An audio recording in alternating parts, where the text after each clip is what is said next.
Let's do it. I flew a few times, but of course I'm not a professional. We had an improvised cage armor made.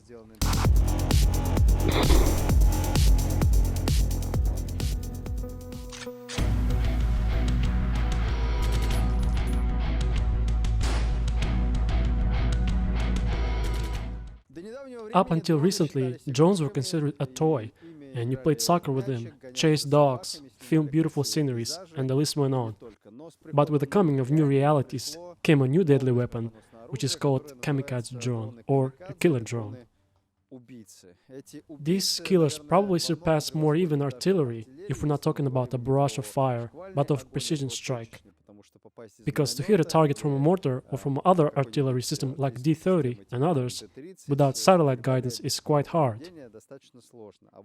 This thing, which has built-in sensors, a remote, and you see a target, it is quite easy to get it done. And especially using ammunition such as this. This is cumulative charge KZ-6, which weighs 3 kilos, out of which 1.8 is explosive substance. And this penetrates approximately 215 millimeters of rolled homogeneous armor. You could just say armor in general. This drone for some reason carries up to 5 kg. I don't know exactly how it's done, but it's a 9-inch. It uses 9-inch propellers. With signal repeaters, they can be used up to 25 kilometers.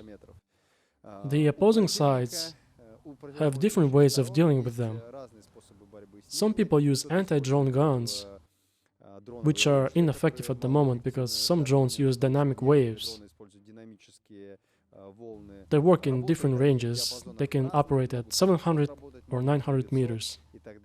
Regular Mavic drones with charge release work at 5.8, 2.4 kilometers and so on. This is an eternal battle between so-called pilots and technicians. It goes on indefinitely. And those who have not just pilots but also technicians, of course, win in a war. Why? Because pilots, it's quite simple. You just grab a remote, grab good VR goggles such as these, you see where your drone is flying to, you hit the target and continue on. Of course, there are safety measures. These safety measures require that you fly off not from a spot where you yourself are located in, but take off further out. For this, there are plenty of wires and antenna that are brought out, and you launch your drone at a more or less safe distance. As you may know, there are also anti-drone effective systems that happen to find coordinates of the drone taking off, as well as that of the remote controller. And if you're in a hiding spot with wires extended out to the antenna from where you launched the drone, obviously you have more chances of survival.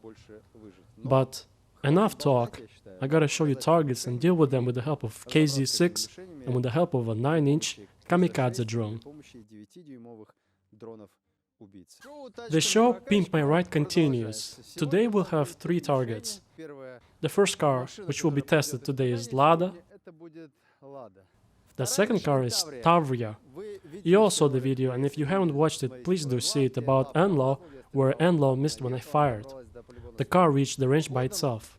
Is such a grill top capable of saving passengers and the driver from a cumulative impact? KZ-6 penetrates 215 millimeters of armor. Today we have the bottom of a tank and its upper body.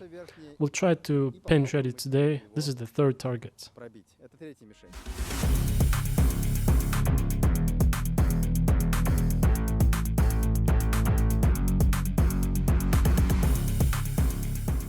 The problem of kamikaze drones is that they always fall down. That is, if somebody uses electromagnetic device against it working on this frequency, it will definitely fall. It will crash regardless even if you don't hold it with a controller, because you always gotta keep lifting it up with the joystick since it's always falling down. Obviously, if you lost control for a few seconds, or it was downed, or your antenna doesn't reach its needed distance,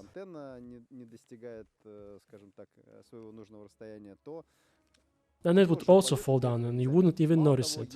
Moreover, there are now systems that replace the image of the kamikaze drone and people see an entirely different image.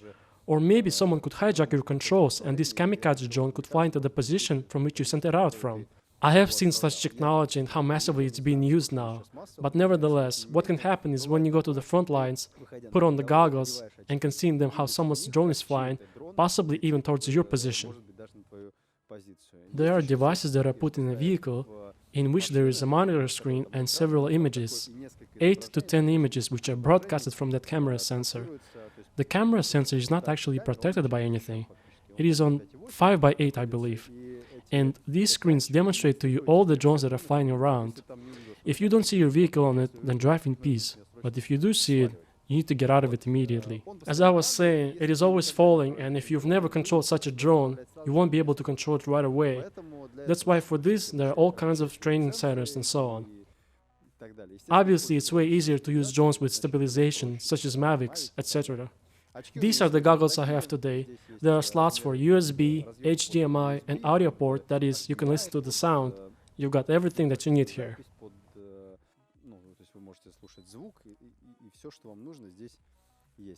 This is a standard controller on which you set the frequency on which you'll be flying on.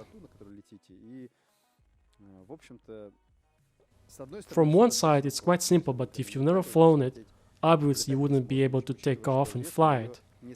Considering that its weight is not standard, the weight of the cumulative charge is 3 kilograms, it will be falling way faster than a stock drone would. Well, let's do it. I flew a few times, but of course I'm not a professional. That is why we have people who are specially trained and who will help us with this today.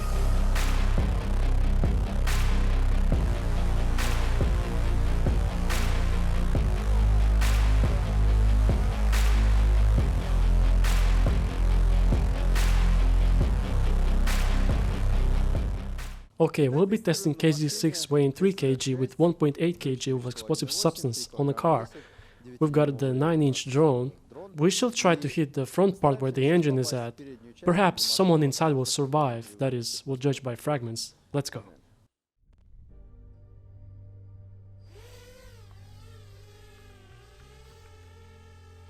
Okay, the drone took off and now we'll hit the engine and see if anybody could survive in it. Unfortunately, we forgot to take a mannequin with us today, as we were in a rush.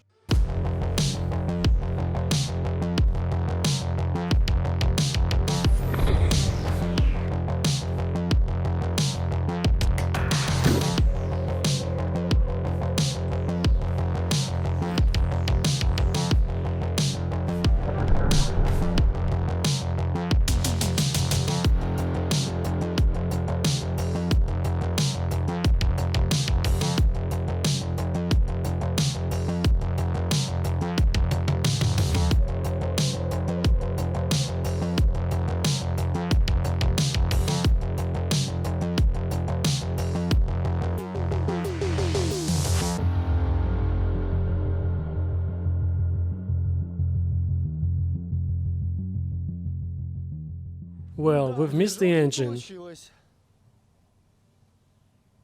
What's this here?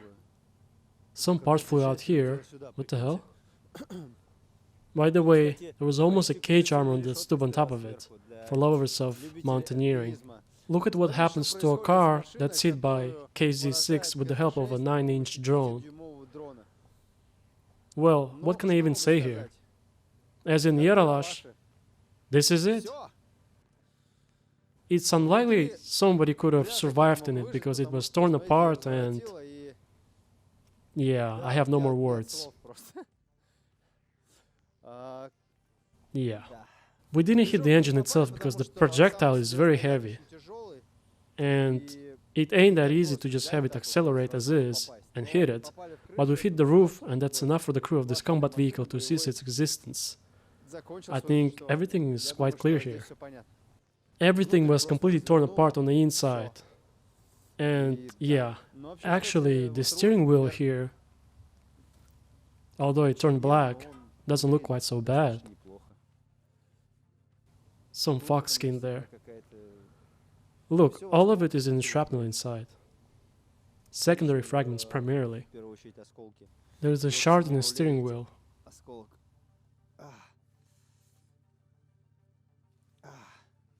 Got in there good. Seeing that the entire wheel is in fragments, it's obvious that it's not a place for a driver here. They smoke down here, in short. We're switching to another target. It's a bit protected, one might add.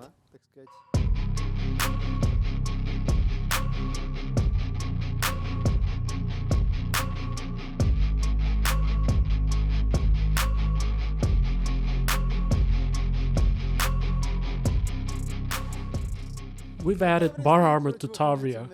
That is, of course, an improvised thing made out of steel reinforcement. Nonetheless, we'll save it from KZ-6 shaped charge. Let's fly, gentlemen! The main thing is to hit it, since the problem is in the fact that it cannot drop down like an eagle. It comes at an angle. This is why there is always a chance to escape.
Holy hell. Why? Why, man? Listen. Listen, there are options after all. There are options. This crap had detonated the KZ explosives. There was some distance and the roof caved in. And look, the shards in the middle have definitely went through. These may be secondary fragments. But out here in the front, where a driver would sit, only one large shard got in. It's possible that it may have missed the head. And obviously the person would have received a shell shock, but maybe that could have saved them. Okay, I'll get in the driver's seat. God damn it. The door's jammed.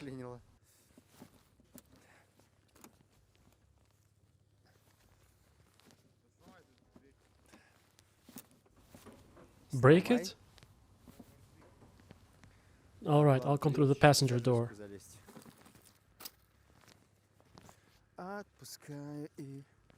Look, a passenger that would have sat here... Look, he also could have survived. His legs would have been injured, and look, the shrapnel went through to the front. He could have wounded legs. If he was wearing anti-fragmentation suit, maybe not actually. And right here, see? There are no fragments. So in principle, a person sitting here... No, what do you mean? He'd get hurt, but not... So minus the head then, right? Minus the head, why? Well, just imagine this shit hits you with such force into the back of your head. You're dead, man. You'd break your neck, you're dead. No, right, you may get a neck injury, you may get a broken spine. It's not a fact that you die. Okay, then let's look here. I'm moving into the driver's seat. Let's imagine I was sitting here and driving like this. Bam! If I was driving as such, then I'd have a hole in my head since there's a huge shrapnel here. But there are no fragments here. So yeah, it would have crushed me pretty well. What you see here are not from fragments. These were bullet wounds, we were shooting it up a little. In conclusion, this increased the chances. You saw how a car blows up without steel reinforcement. But it was, let's face it, quite an improvised bar armor since it's just steel reinforcement. That said, it softened the impact and the chances of survival for both the passenger and the driver have increased. I think it's quite obvious, right? Not obvious. How? How so? Listen, it's one thing you get blown up to pieces, and another thing... No, look, let's put it this way. On an armored vehicle, if it was an armored vehicle, the roof wouldn't cave in. This would have greatly improved the chances. So what you're saying is it would have worked ideally on an armored car, even in such an interpretation like what we've done. Well, shit, I don't know. I seem to think that if there were no fragments here, that you could have really survived it. Here's a drone flying. We had an improvised cage armor made. Another drone hangs above out there. We're watching. We're trying to hit it right into the cage armor.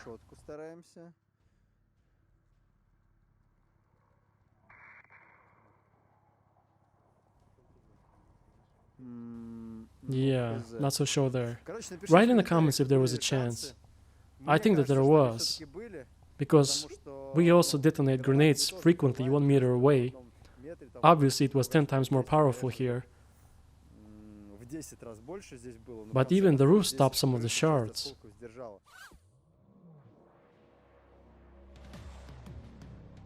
So now we'll hit the frontal projection of the tank with KZ-6 kamikaze drone.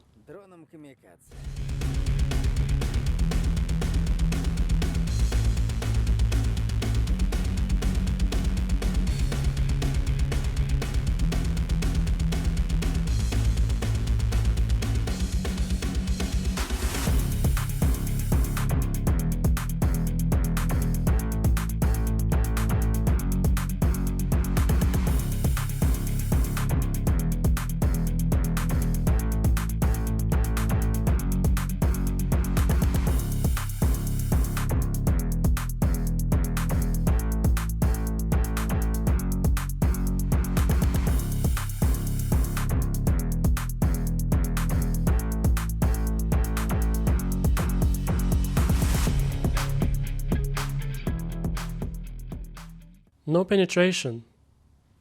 None? Seriously? The ice had shattered. So what's with the hit? It seems this is it here. If in the previous experiment it is quite clear that the chances of survival would have been there if they were armored with a cage, then today a hook wins the Oscars. The front hook, which is used for transport. See one here that's undamaged? At the top it was also there undamaged, but after being hit with a KZ, it disappeared. But this is the only minus, because otherwise there's absolutely no penetration whatsoever. This is actually some metal stuff. A hook saved the entire tank. And that's very good. As a rule, FPV drone strikes the armor of the tower. The armored turret, as you can see, is much thinner. Or they strike into the rear engine compartment. That is, hitting the front armor wouldn't likely work. But, nonetheless, any objects such as hooks can save the life of the tank and its crew. Kamikaze drones are constantly improved upon. Now there are drones with thermal imaging, with night vision, with other ingredients.